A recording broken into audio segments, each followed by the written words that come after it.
Welcome to the Revenue Builders Podcast, a weekly show featuring B2B sales leaders and executives.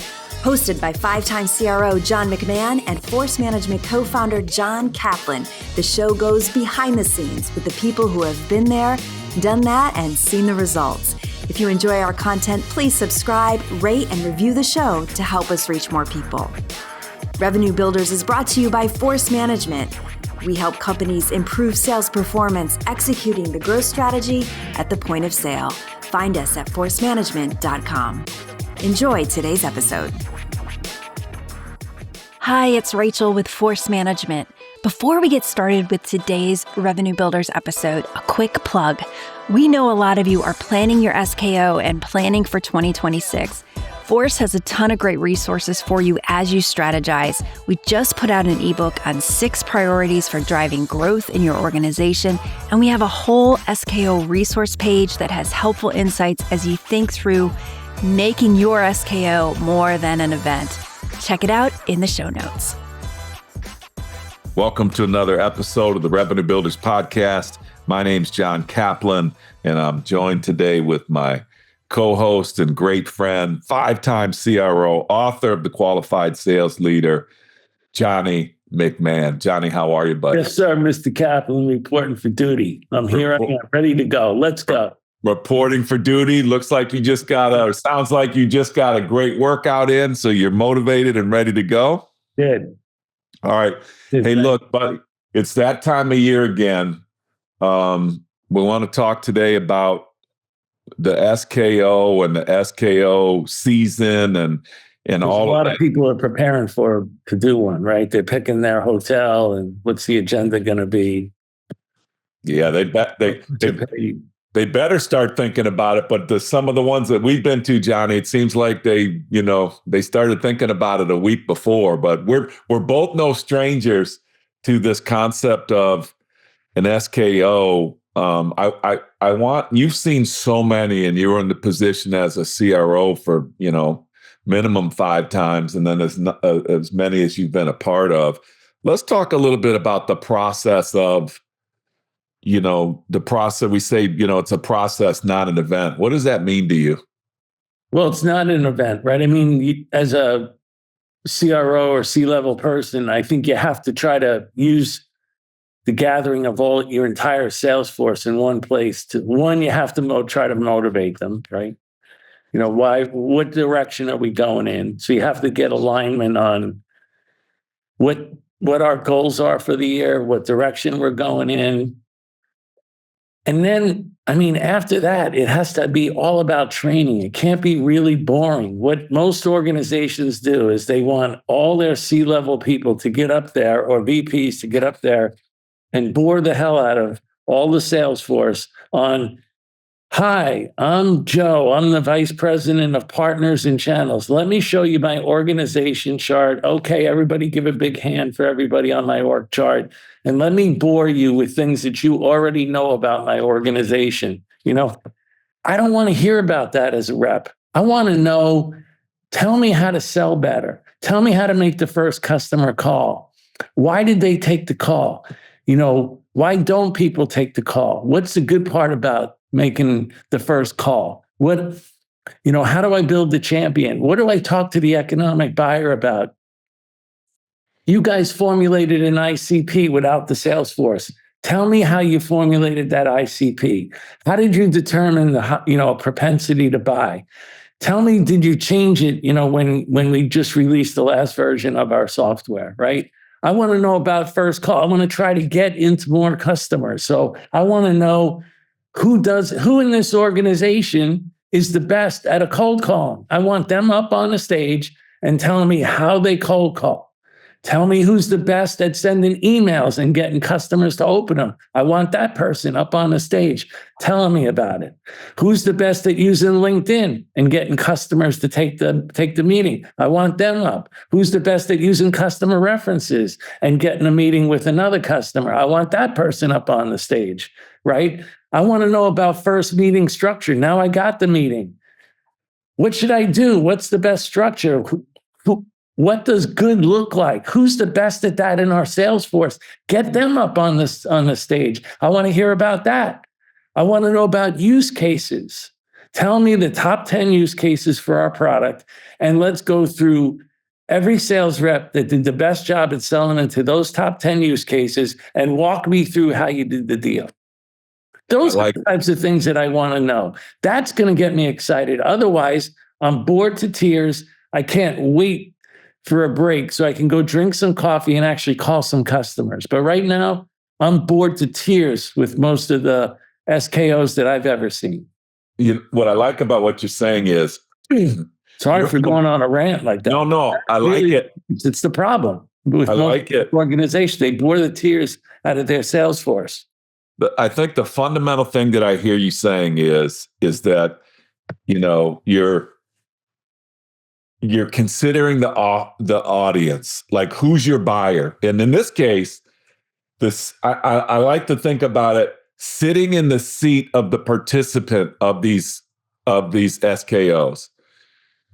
When you put this content together, if you're not sitting in the seat of that participant, like, what am I struggling with? What do I want to understand? And I love the list, and we'll break these down in more detail. But if you don't sit in the seat of that participant, you are going to bore people to tears. You are going to subject them to, company information or things that you do kind of over and over again. Let's take a couple of participants if we can. Let's take that seller first. And you just listed a lot of things there. Well, look, those are off the top of my head, Johnny, but it's not. No, I know. Let's deep dive. If you're a good CRO or a good VP of sales or a good director of sales, you already know where your salespeople get stuck in the sales process. If you don't know where they get stuck, you shouldn't be in the job. That's first. If you do know where they get stuck in the sales process, those are the things that you need to commit to in an SKO and ongoing training for your sales force. The first has to be, how do I get in the door? Okay, now I'm in the door. What do I do?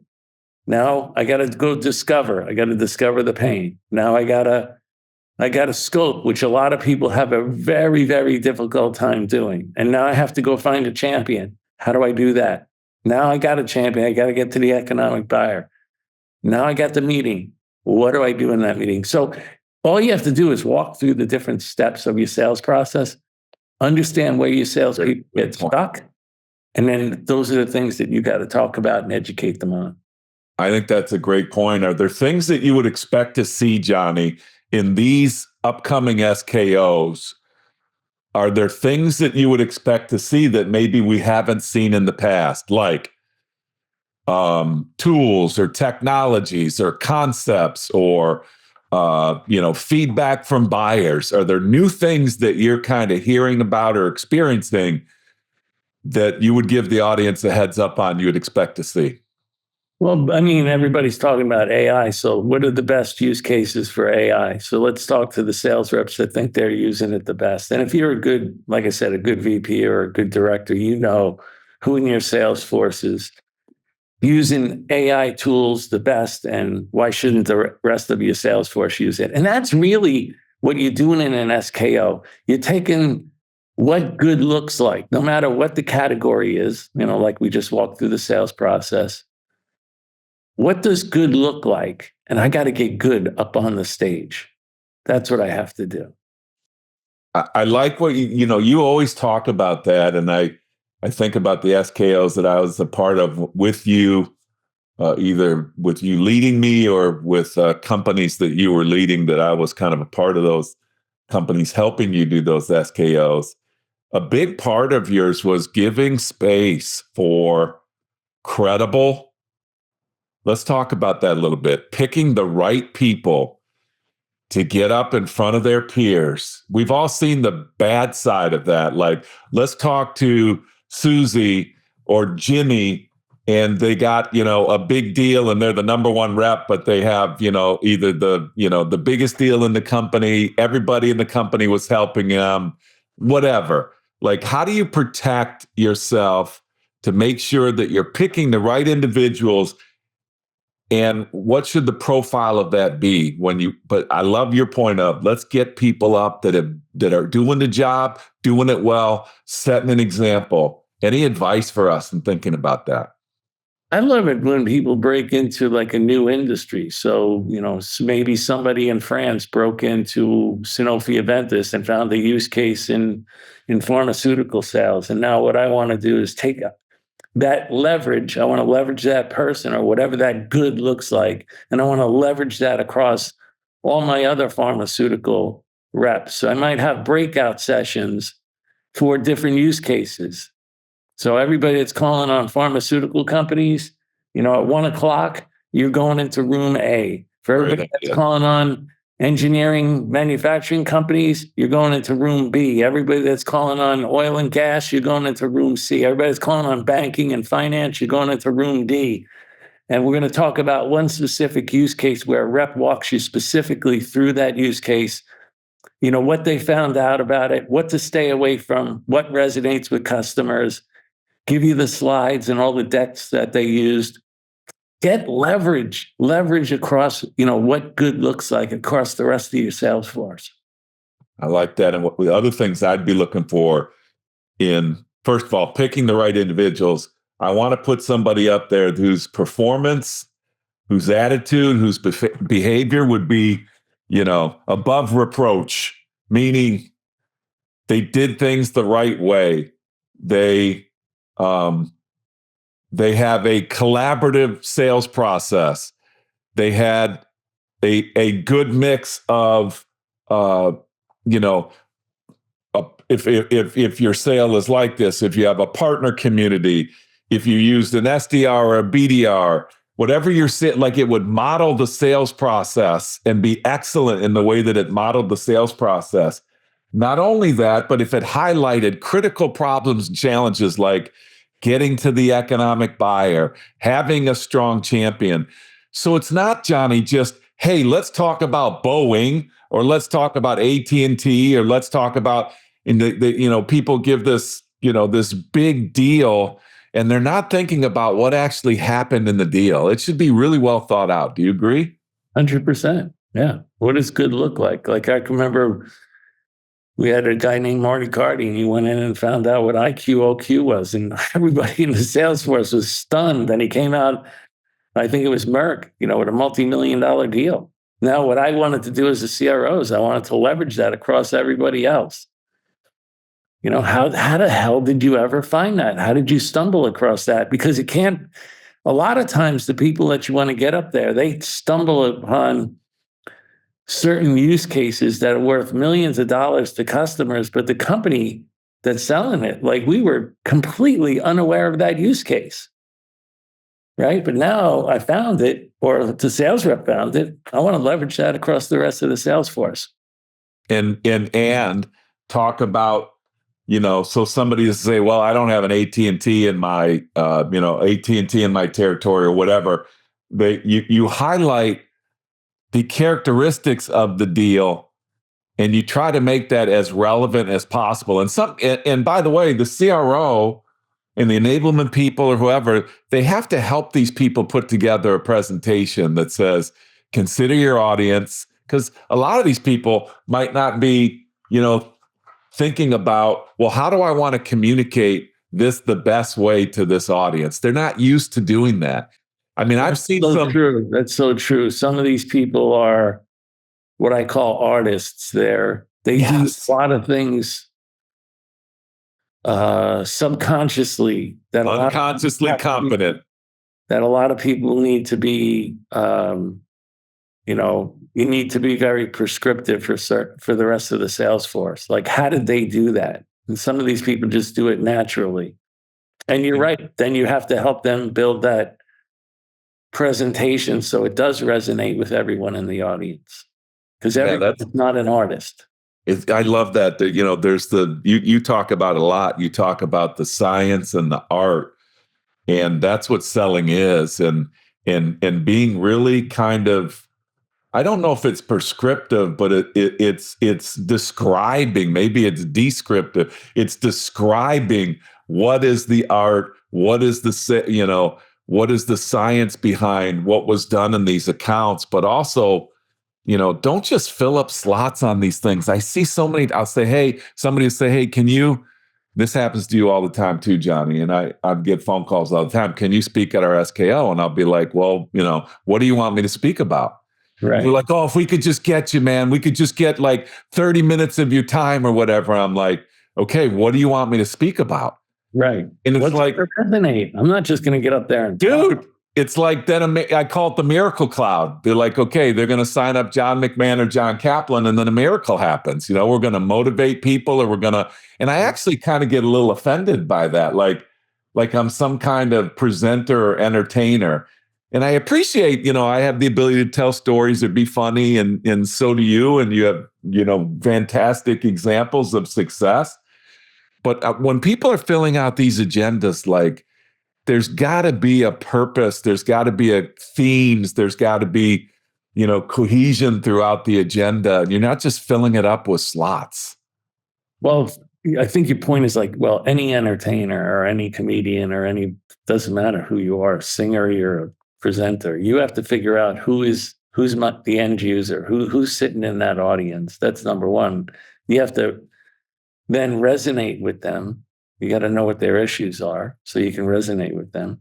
And then the third thing is, what do you want the outcome to be? Like when they walk away after the meeting's all over, love that. what do you want them to walk away with? Just like when we sell, we sell to resolve customer pain, but we want to understand what the customer's quantifiable business outcome is going to be. And in this case, you have to understand what is the quantifiable benefit you want your salespeople to walk away with.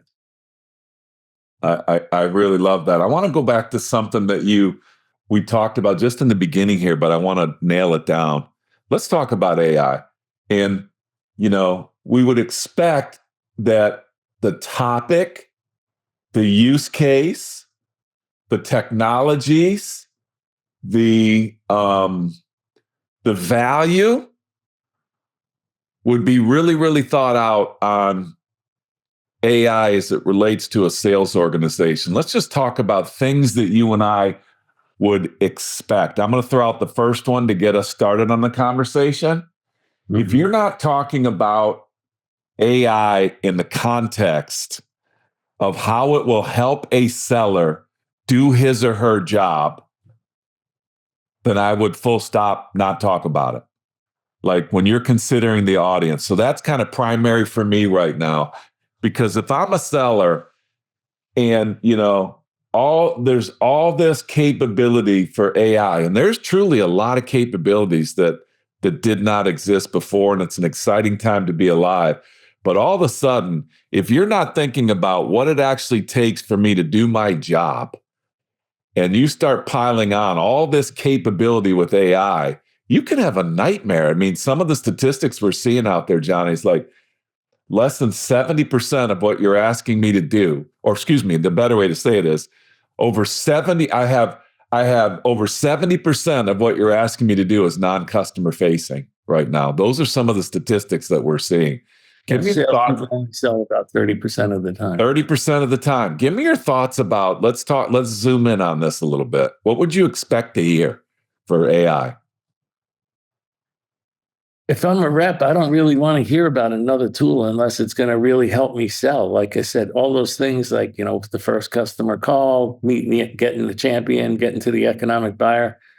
Right now, there's just too many tools. You have Clary and SalesLoft and Salesforce.com and Outreach, and you got all these tools, but all of them, it's all disparate databases, right? None of them talk to each other. You can't get a single source of truth. None of them are real time, right? When you as a CRO ask everybody to update Salesforce and all the tools at Friday at 5:00, by Monday at 5:00, they're out of date, right? John Kaplan made a sales call Monday at 12:00 with a customer. Tool's out of date, right? So now what am I going to do as a sales manager? I'm going and talking to John Kaplan. I'm wasting his time, but I'm also mandating that he has to update the tools by Friday at 5:00, right?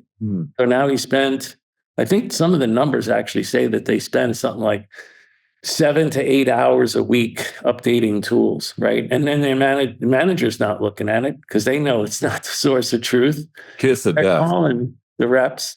And then the first line manager's calling the reps, second line manager's calling the reps. Kaplan has a multi-million-dollar deal. You can bet the VPs and even the CRO are calling Cap to figure out what's going on. What they're all doing is they're chasing the forecast. So tell me about an AI tool that's actually going to help me do my job. Don't tell me about another tool that I'm going to have to constantly update and I'm going to get questions about. And it's just another tool in a big tech stack that's not really helping me do my job. And considering the audience again, let's think about it. And I just want to be clear on that. When I say doing my job, I want to develop skills. I want more knowledge about the sales process and the customer and the competition and what to say, what not to say. And I want additional skills. I want you to train me so I don't need you anymore.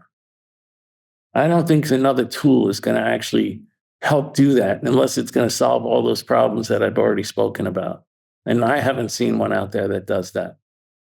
Me neither. And I'll tell you, I've seen some that are great in functional areas of the sales process. Yeah. And what happens is like you said, I'm jumping, but if I have to jump in and out of a tool or in and out of a database, and here's the big one for me, it's the value for the seller. If we're really honest, then we look at, all of the other CRM capabilities, it really wasn't based upon value to the seller. And if we're I'd like to take some of these, Johnny. Let's just think about it. Value to the seller when I'm in the discovery phase, or I'm in the trying to, figure out where my opportunities are. Value to the seller is, what are the closest opportunities that I might have in my assignment that most closely represent my ICP from a company perspective to point me in a direction that would be warmer? And based upon that, based upon our value proposition, how could I utilize knowledge about my company, about my differentiation, about that customer to get me started on a path of a higher probability of an opportunity? That's wonderful. Yeah. That's wonderful. Every rep, every Monday morning or Friday afternoon struggles with, how am I going to put my focus in and prioritize my time? Talk to me about that. Now, everybody takes that and says, let me look at your territory, who you're calling on, who you're not calling on, what's in CRM, what's not in CRM, what account information do you have? And okay, that's been the value proposition for the last 20, 30 years. And that's why the stuff doesn't get in there, right? It's only as good. It's only as good as the information that's put in there. The information is only going to be put in there if it's of value to the seller. So let's talk about these stages. But it can be gamed. That's the thing that I was saying is, one is these tools can be gamed, meaning they can be gamed on purpose or they can be gamed unintentionally. So you have a super experienced sales rep and they have a deal, it's a multi-million-dollar deal, but they put it in stage 2 of the sales process of a 5 or 6 step sales process. They don't want all the managers calling them nonstop about this deal. So they sandbag or game the deal, game the forecast. You have someone that's a brand new ramping rep and they think they have 3 deals and they put them in stage 3 of the 5-step sales process. They really belong in stage 2, maybe some in stage 1. They're gaming the system unintentionally. So maybe gaming's the wrong word, but they're unintentionally putting the deal in a different part of the forecast. So what your managers are left to do, because they can't trust any of these tools, none of them the source of truth, none of them are real time, they all can be gamed, they don't talk to each other, is they're left to chase the forecast.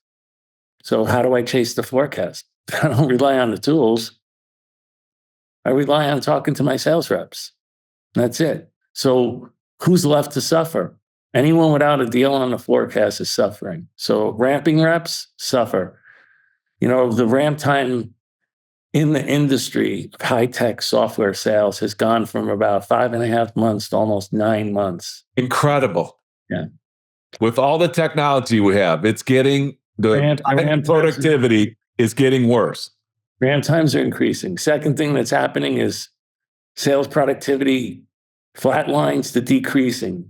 So you first see a big step up in the sales productivity, and then they start to get to 50, 100 reps, and all of a sudden it tails off, and it either flatlines or goes down. Why? Because the managers can't rely on the tools. They don't really have 90 days. They have 62 days to turn a bigger number. So they're chasing the forecast, And what do I mean by that? They're just going out with reps that potentially have a deal on the forecast. They don't have time to go coach the existing reps, and they certainly don't have enough time to coach and train and develop the ramping reps. And it's also why you then see churn too, right? If I was a sales rep and let's say I'm on a fiscal calendar year and it's June, I start June 1st, right? The quarter ends June 30th. I start June 1st. You think I'm going to see my manager? I'm lucky if I see him probably the first day I'm there. After that, he's closing down that forecast for the last month of the quarter. Then they start forecasting what next quarter looks like, Then they start doing recruiting. I still don't have a deal. I could be going to, deep into, maybe my manager took a week off for a vacation. Next thing you know, it's July or August. I haven't spent any time with my manager. I don't know what good looks like. No one's talking to me. Next thing I know, I'm wondering whether or not I made the right decision. Now I'm 6 months into this thing. I haven't sold the deal yet. Now I'm 9 months in. My partner, my spouse, my husband, my wife is asking me, hey, how are we going to make the mortgage payment? How are we going to pay for the car insurance? Are you sure you made the right choice joining this company? And next thing you know, people are checking out. Yeah. Because ramp time, churn's still where it is. It's 25, 30% in most of these companies. So ramp times are increasing. Productivity is flatlined to decreasing, especially when they're scaling. And the churn numbers are still 25 to 30%. And yet there are thousands of people that are listening to this right now that are planning SKOs. Mm-hmm. Like if you just put that up on a whiteboard, what would we be saying about what problem we're trying to solve? So give us some advice, Jeff. When you talk to people about training, a lot of people just think, oh, well, that costs too much money. We don't have enough time to train. Why? Because they're chasing the forecast. And they're kind of right that they don't have enough time to train. But if you want leverage across your sales force, that's called training. If I have 100 sales reps, it almost doesn't matter how much I'm paying for training if I'm doing it in the right way and training them on the things that they really need. I'm going to get giant leverage across that sales force. But a lot of people aren't taking the time to do that. Let's talk about some of those things because there's knowledge and skills, I think, at an SKO or training or anywhere. Mm-hmm. I don't care how you do. There's knowledge that has to be transferred, and there are skills that need to be applied in order to bring that knowledge to a value to the customer and a value to the individual. So I think companies do a really, really good job when they think about, okay, what is the knowledge that's required and what are the skills? And let's just talk about some in general that we see. I talk about big ones for sellers today and companies when they think about it. For me, the knowledge always begins with ideal customer profile. Like you have to be definitive. A company has to be definitive on what is the ideal customer profile. And it kind of begins with that because what happens with that is based upon that ideal customer profile, the next piece of knowledge that I need is what is the value proposition for that ideal customer profile? That's not a skill. That is a definitive, aligned line in the sand that companies have to agree upon and get that knowledge to the sellers. Okay, the next knowledge that I have, and this is just my opinion, you can clean it up, Johnny. The next knowledge that I have to have is, okay, how does my buyer buy? And based upon how my buyer buys, how are we going to engage with that customer? Not skills yet. This is the knowledge. What stage is a buyer in? What stage is a seller in? What is the knowledge that I need to have? And I'm not even talking about skills yet. I'll come back to that. Okay. The next thing is based upon that information, the knowledge that a company has to have is what is the success profile of an individual that can succeed in that ICP with that value proposition, with those types of personas, with that type of value proposition, that type of differentiation. Now I'm getting very, very clear on what great should look like as it relates to just the knowledge of what a seller have. And I haven't even talked to the skills yet. I'll stop there. Give me some cleanup. Knowledge and skills. Well, they go hand in hand, right? I mean, what you're really talking about, if I simplify it, is the knowledge is, what do I need to know? And then the skill is like, how do I do it, right? So I might know what questions to ask in a discovery process.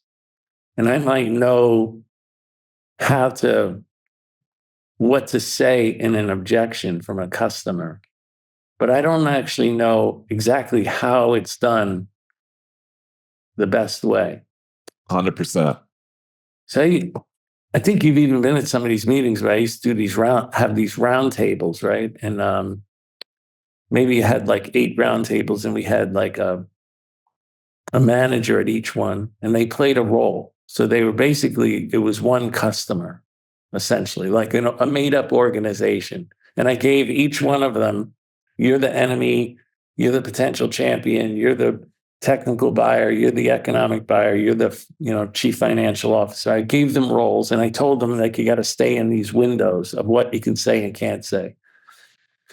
And that's where, in a lot of that role playing, you can teach the skills, and the younger reps can sit right next to, let's say, the best reps and watch how, what do they say? What do they ask? But more importantly, how do they do it? That's so important.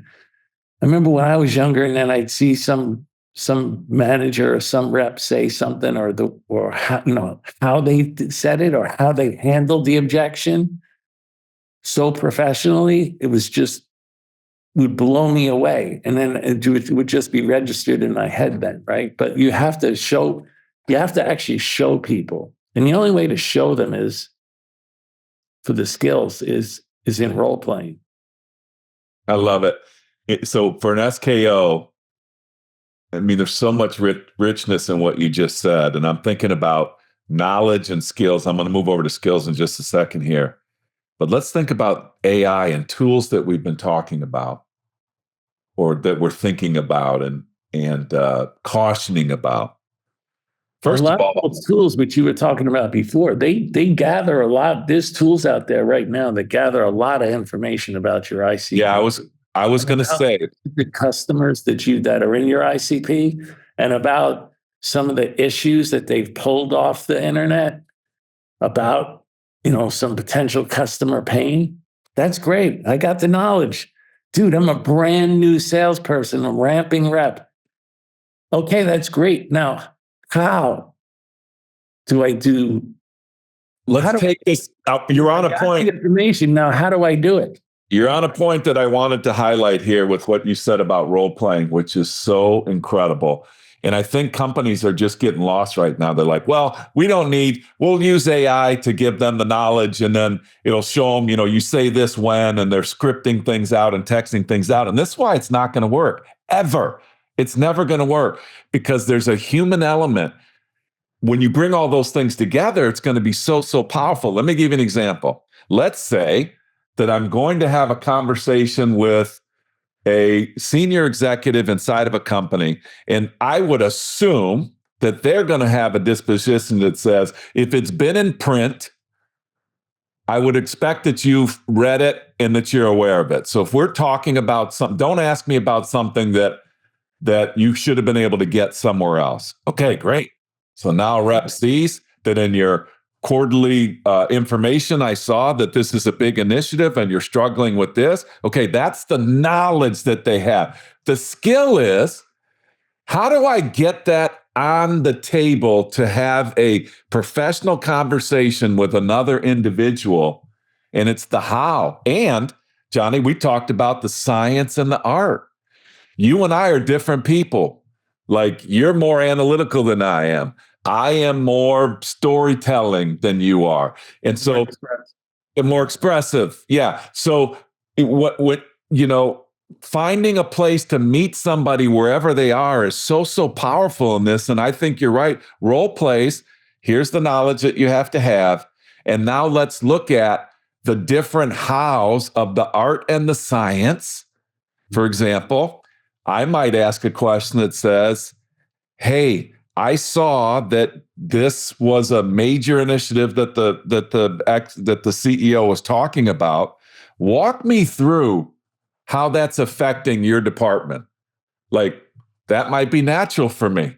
Somebody else might look at a script and say, tell them that you saw that they had a problem with their quarterly earnings. And some, younger sales rep or somebody without experience says, hey, looks like your quarterly earnings suck. Yeah. And that's where these worlds are coming together, Johnny. And I think in these SKOs, if you're not demonstrating that, of taking the knowledge, the skill, and the science and the art, and allowing people to kind of try it on to make them authentic, you're missing an area of opportunity. And I think that's a key component of an SKO. Has to be. I agree. We've talked about, use this analogy before with Tom Brady. He may go down as the greatest quarterback ever. His knowledge of the game is superior. He used to watch more film than anybody. In fact, they had the Brady rule that the coaches, all the other cars from the rest of the players were gone. You couldn't leave the facility until all the cars were gone. They had to put the Brady rule in place that you could now leave as a coach as long as all other cars are gone except Brady's car, because Brady was always there until, midnight or so looking at film. Okay, so Brady's got great knowledge of the game. Put him in any other position on the field, and in the first play, you're going to ask, what in the hell is he doing over there? So it's not the knowledge, it's the skill. Yeah. Right? To your point, you can give people a lot of knowledge, right? But it doesn't mean that you've helped them develop the skill to be able to implement it. We should be seeing both in these SKOs. And that's where it's the role playing. It's huge. It's thrown out, like sometimes he used to have like a hat, and just, or a ball, whatever we had objections in there, and just pull objections out and say, okay, Kaplan, read this objection to McMahon. And now in front of everybody, I try to handle it. And then maybe I don't handle it right. So then you ask somebody else. And next thing you know, Susie handles the objection like gold. And everybody goes, wow, you got to repeat that. And you got to and do it again. I want to see that again. That's where you're getting the knowledge and the skill on how Susie handled that objection way better than McMahon did. And it's those types of interactions, live interactions of role playing that are phenomenal. I used to tell people, you have to get up to the board right now in front of us, and here's the marker, and you have to do a whiteboard pitch. No slides, whiteboard pitch. Can't do a whiteboard pitch, you probably can't do the pitch with the presentation. It's probably neat, right? And I think how do you watch how different people use their knowledge and their skill to get the whiteboard pitch across to the customers? Super powerful. Let me talk to you about another pet peeve I have. All right, another one? How many you got? No, I got a lot of them here on this one. This one is a pet peeve of mine. When you ask people to do things that you're unwilling to do yourself. So at Force Management, we've been doing role plays for 20 years. And I cannot tell you how many times, almost every time we interact with a customer, we interact with a company, and they'll say, well, what about our managers? And I'll be like, well, what do you mean? And they'll be like, well, what are they going to be doing during the role plays? I'm like, they're going to be role playing. First. They're going to be role playing. And go first. Johnny, one of my favorites, I think I've said this before on this podcast, one of my favorite examples that I saw at you at Blade Logic, like we had, we did such a good job, you and I together, and Dave and the team at Blade Logic did such a good job of creating the knowledge, okay? The answers to the 4 essential questions. What problems do we solve? How specifically do we solve them? How do we solve them differently or better than anybody else? And where have we done it before with proof points? And okay, so we've got that, so that's the knowledge. The skill is, how am I going to utilize that in a conversation with a customer? What are the hand-to-hand combat skills I'm going to use to differentiate myself from my competition? And you have to role play. You have to put it in application mode. And one of my favorite stories, that relates to you, Bud, is that I remember you coming to me. We had it all set up. We have a schedule. This person's going to pair off with this person, blah, blah. And you came to me and you said, hey, Cap, I'm going to go first. And I'm like, oh, well, that's awesome. And you go, and I said, okay, so what group are you going to know? I'm going to go first in front of the company. And I've never forgotten it, John. I know you and I are friends. I'm just telling you, it's one of the things that I love the most about your leadership is that you didn't never ask anybody to do anything that you weren't willing to do yourself. And was yours flawless? No.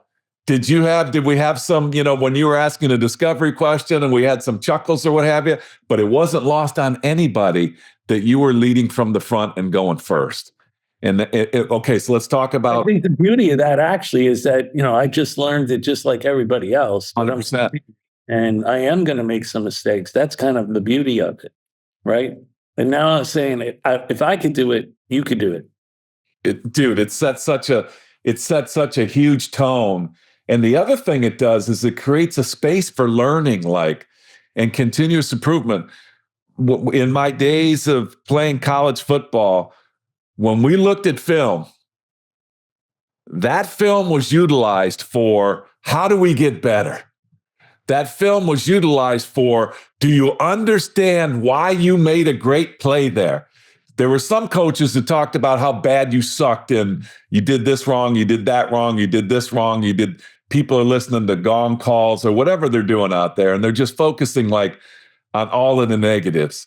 But I'll tell you, in role playing, it's sometimes the unconsciously competent brilliance of people, and that they need a connection to say, hey, do you actually understand what you just did there? The reason why that's so successful for you is A, B, or C. And Johnny, that never comes out if you're not role playing.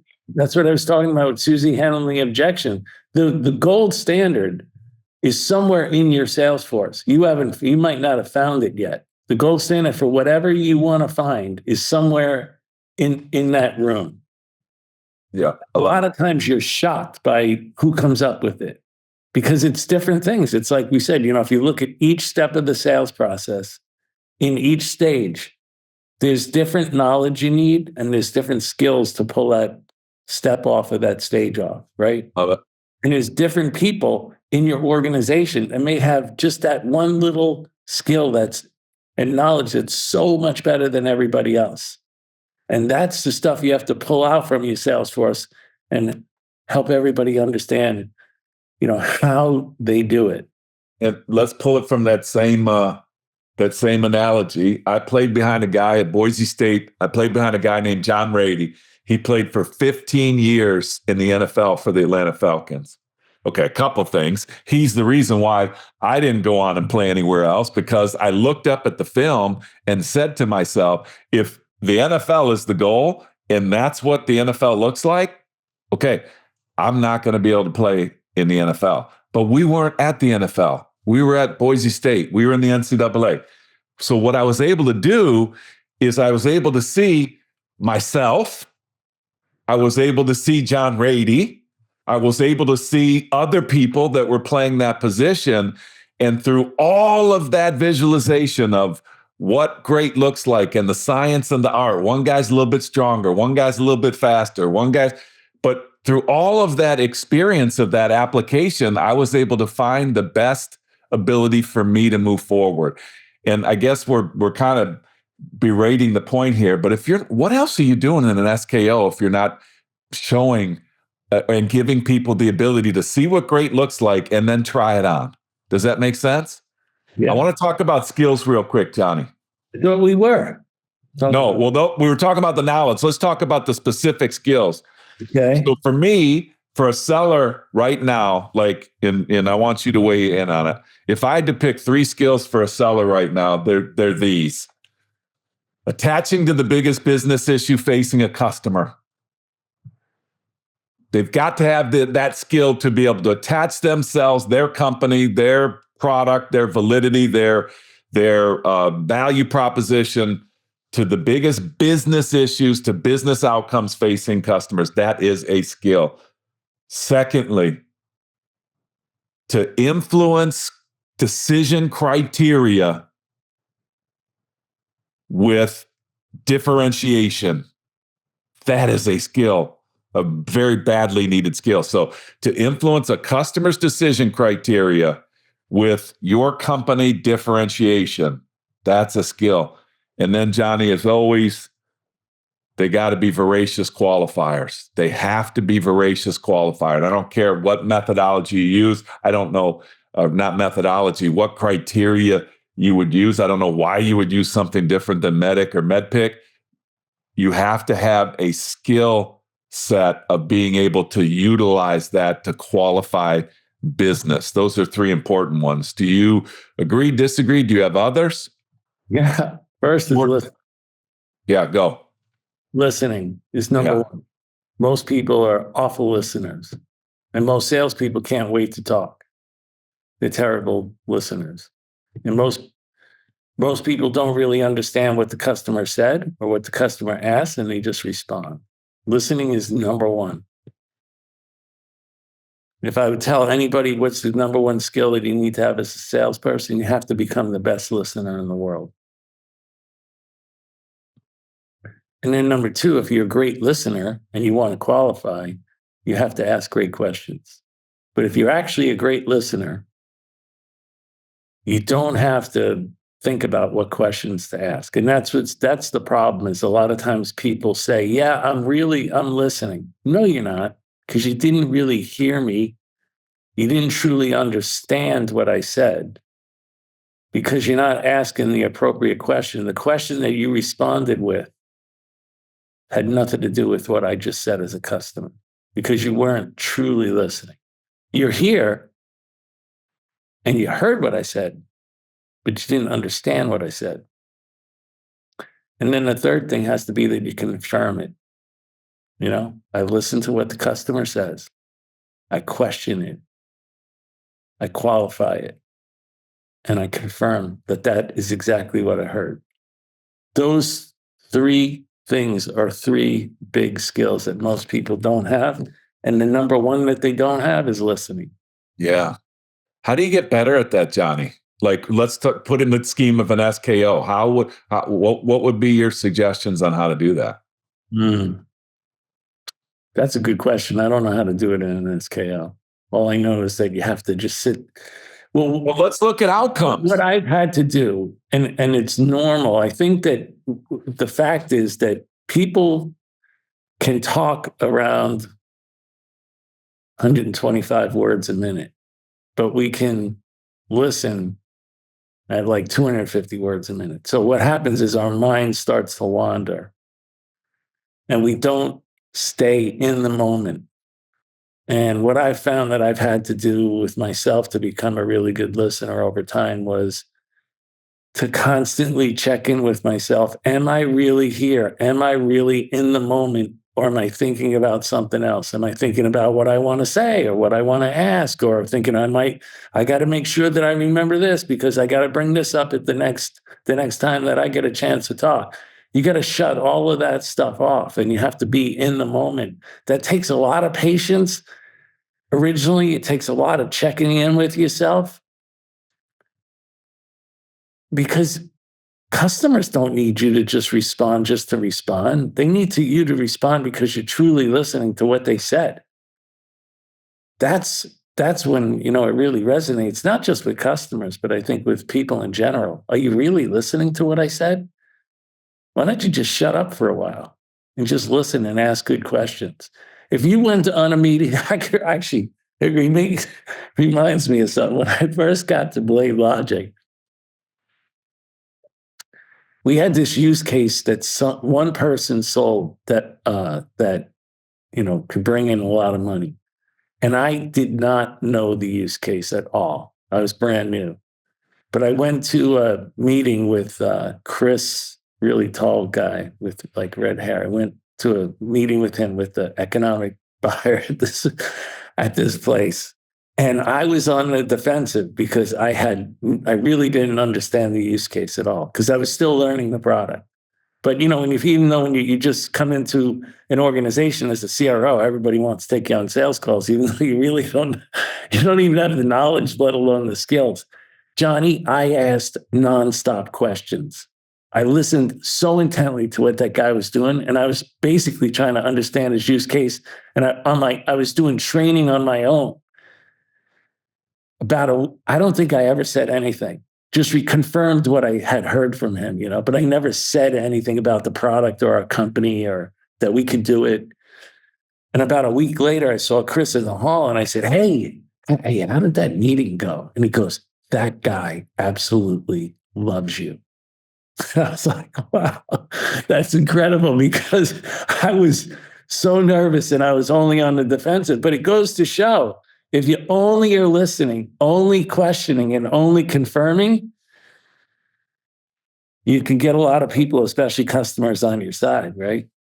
It was such an amazing conference. You have an interesting art, though. Like, I was raised when you listen, like you make eye contact with people.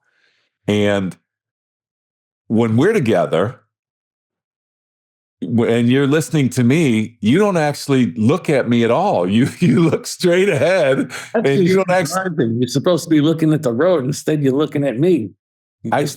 System and go. No, I want some love from our audience here. I travel a lot with Johnny. We go do a lot of things. We're in the car together, and I'm talking to him, and he refuses to look at me. He's looking at me. I'm in the passenger seat. There's nothing to see. Everybody looks at each other when they're driving. No. Look at the road. That's why I have ears on the side of my head. And you have ears on the side of your head so you can hear what I say. I'm going to get a dash cam video. I'm going to get a dash cam video because it's actually kind of hurtful. I don't know if you're listening to me or not. You're just looking straight ahead. So you tell me it's to save your life. Hey, one of the things that you said about listening and how to teach it, here's another way I think is that when you know where you're going, it's easier to be present in what you're hearing. When you know where you're going, it's easier to be present in what you're hearing. So for example, what I like to do is break up things into, hey, look, I know that I have to, when I said, and you helped me with the front end of this with listening, I said, you got to be attaching yourself to business issues facing your customers. You got to be able to influence decision criteria, and you got to be a voracious qualifier. For me, I know that's where I'm going. Those are the skills that are required. The destination is I've got to have positive business outcomes that come out of this conversation. So I've got to be able to ask discovery questions that gets a customer to say, this is a business outcome I'm trying to get. Then what I have to do is that so that's a destination. And when I hear those, I'm able to write those down. I'm able to say, okay, that goes in a bucket. I call them like buckets. That goes into a bucket of positive business outcomes. Now, what I also have to do is to get the customer in a situation that they make a connection to what I do for a living and the capabilities, the technical capabilities that I have, that they make a connection that technical capability creates or enables that positive business outcome. And I've got to be able to do it in a way that just helps them understand how it's different or better than how other people do it. But if I know that's a destination I'm going to, I can be more present in the conversation. And then the last bucket that I have. Maybe not. Maybe you're talking to a customer that's where you would like. This is why it's so important to really be curious and just listen, because maybe you're talking to a customer and that's where you think, you want to go, because that's what, you sell and that's your differentiation, and they're going to try to find that pain. But maybe the customer's not really interested. Maybe you're talking to the wrong customer, meaning the wrong person at the customer. Maybe they do have those pains. Maybe you're asking the right questions, but you're so focused on where you want to go that you're not truly listening. And the saying I love is you have to listen with the intent to understand. You don't listen with the intent to reply. And then because of that, you'll find out whether or not you're on the right track or not. Yeah, let me qualify what I'm saying to you. No, let me tell you what I think I heard. Go ahead. Question now. What I think I heard is you have the knowledge of where you want to go. And now what I'm saying is you got to place the skill of listening, questioning, and confirming on top of that. I'm going to give you some more knowledge. I'm going to give you some more knowledge. Okay. The data says that a customer expects from a seller, a buyer expects from a seller, number one, that you understand me, my problems, my pain. This is Egypt old. Fine, that makes sense. The second thing they want to understand is that you listen to them. Right. And so when I say to you, oh, by the way, so when I say a positive business outcome, that's not my positive business outcome. I want to qualify that for you just to make sure I'm not misleading anybody. A customer has a business outcome. They have an expectation that they are going to get a business outcome. A customer has a set of, in their mind, what is required for them in order to achieve that positive business outcome, with or without us, not ours, with or without us. So what I'm saying is, I know that's where the customer is going. It didn't mean they're going with my product or my stories or what have you. It's my job to actively listen and ask questions to be able to affirm, like you said, to be able to put things in those categories. You said this, Mr. and Mrs. Customer, was your positive business outcome. You said this, Mr. and Mrs. Customer, was your required capabilities.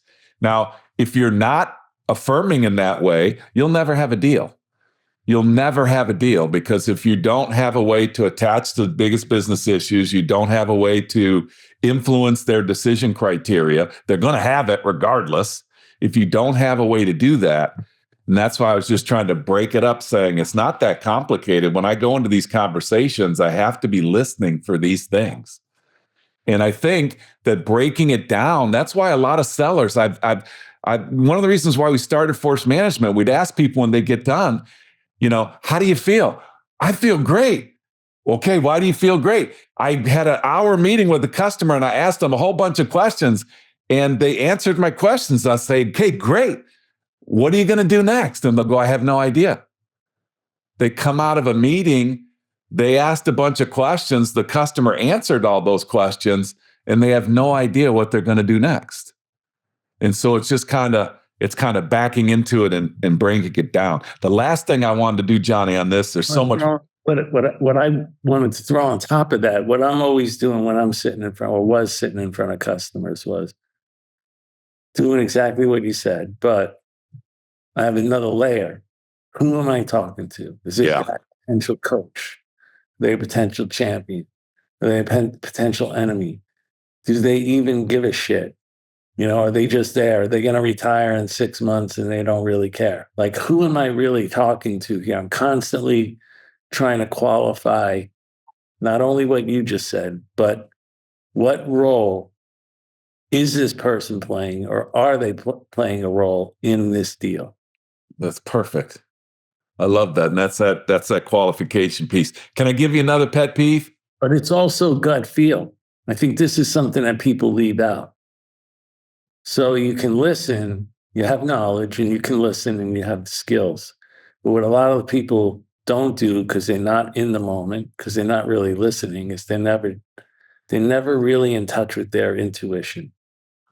So they don't really have what I call a second processing unit. You have your brain, but you also have your gut. If you really use your gut and you trust your gut,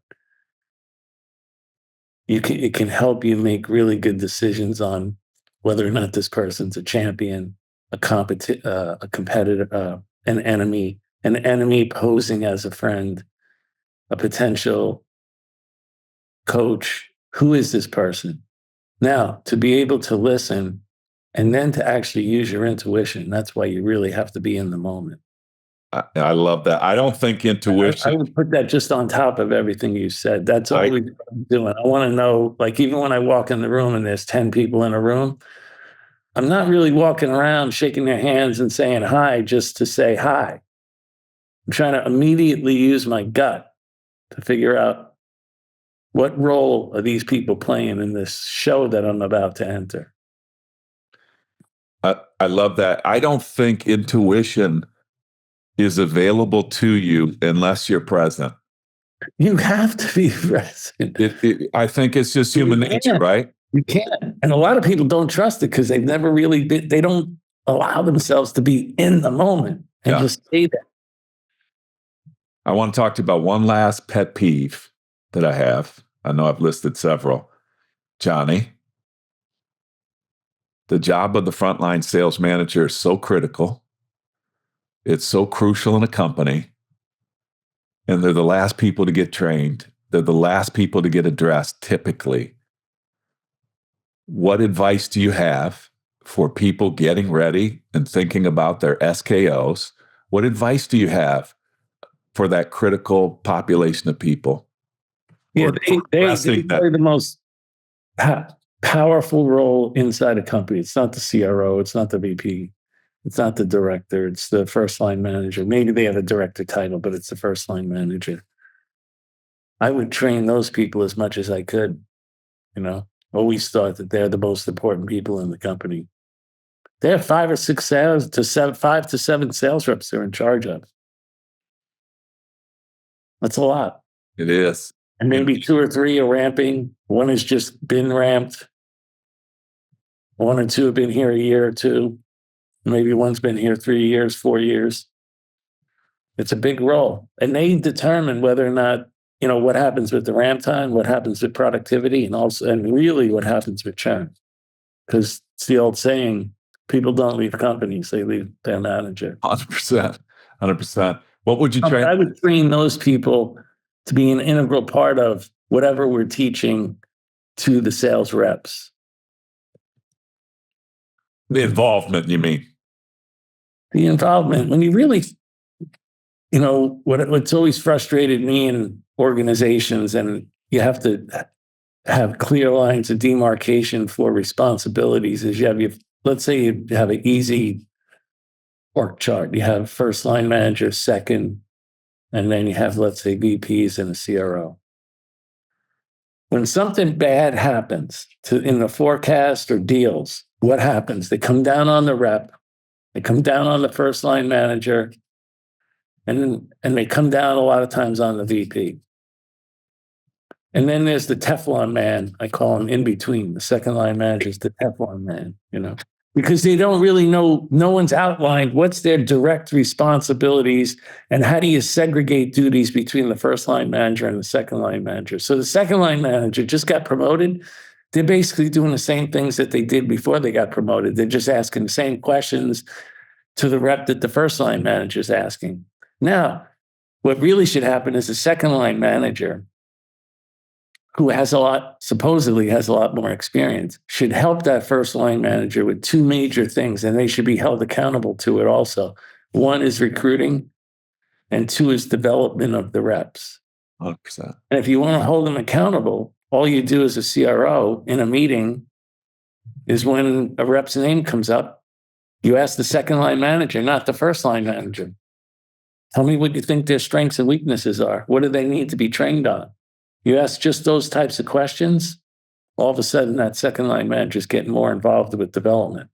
I think Teflon men inside most. I think I agree 100%. If I'm running an SKO right now and I am not thinking about how I'm going to help my frontline sales managers with the most critical things that they do for our company, which is attract and retain top talent, as well as qualify business. Those three things: attract and retain. So it's coaching and development, assessing your people.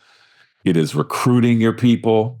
It is qualifying business. If I don't have themes in my SKO, which are pulling that through, let's say, for example, you worked with force management, you created value proposition, you're going to do command of the message or what have you, and you're going to teach people how to do those 4 essential things that I talked about earlier. If I don't have a specific application for my leaders, my frontline leaders, on how they're going to coach and develop the knowledge and the skills associated with that, it'll never get done. It'll never get done. And so, that's a big pet peeve of mine when people put together, they're the last people, I don't understand it. Like they're the when I go into companies, I'll say, okay, what's the last training yet? Oh, we had objection handling, we had negotiations, like awesome. And then, I'll look at, so where are my sales managers in the company? And they'll raise their hand and say, when's the last time you went through training? Never. It's some cases, Johnny, it's never. Right. Yes. What do you mean some? In most cases. In most cases. You got any other pet peeves? I got one more. Okay, I'll let you get one more and then we're done. Okay, I got one more, Johnny. Okay. I cannot fathom going into an SKO, going into a gathering of your people at the beginning of your year, and not having comp plans done. Oh. Can you just give me your 2 cents on that? Like, I think sales reps don't do anything, especially if they think there also might be a little bit of a reorg of the sales force. They don't do anything until like comp plan comes out and they know what, who they report to and what the organization looks like. They just don't do anything. I used to work for the most part, except for one company, is on, calendar fiscal year. So I started October 1st working on comp plans. And why so early? Because every week I'd get together with, let's say, the VP of Finance. We'd go through the numbers and then show it to somebody in the sales force and say, okay, if that was your sales plan or your comp plan, what are you going to do?